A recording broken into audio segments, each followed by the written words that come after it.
Let us know about laws of chemical combinations. They provide information about the formation of compounds by the elements. First law of chemical combination is law of conservation of mass. It was proposed by Anthony Lavoisier. According to this law, the matter can neither be created nor be destroyed.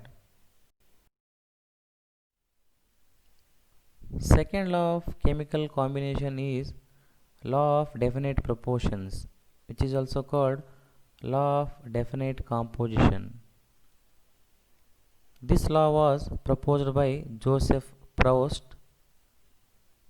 The statement of this law is a given compound always contains exactly the same proportion of elements by weight. Third law of chemical combination is law of multiple proportions. This was proposed by Dalton.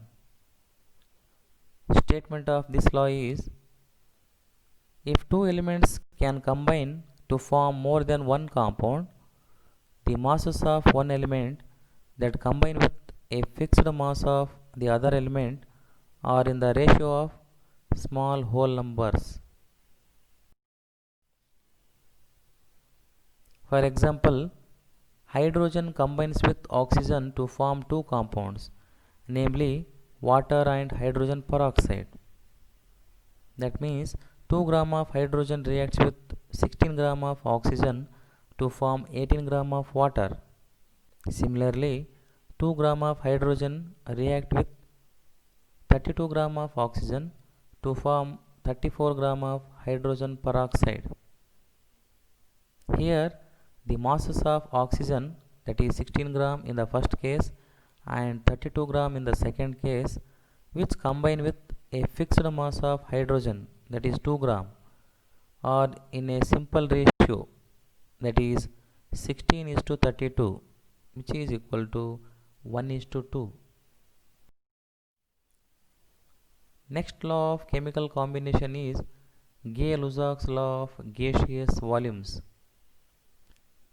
It was given by Gay-Lussac. Statement of this law is the gases combine or are produced in a chemical reaction in a simple ratio by volume, provided all gases are at the same temperature and the pressure. Thus, 100 ml of hydrogen combines with 50 ml of oxygen to give 100 ml of water vapor. That is 100 ml of H2 reacts with 50 ml of O2 to form 100 ml of water. Thus, the volumes of hydrogen and oxygen which combine together are in a simple ratio of 2:1. Let us know about Avogadro's law. Statement of this law is an equal volumes of gases at the same temperature and pressure should contain equal number of molecules.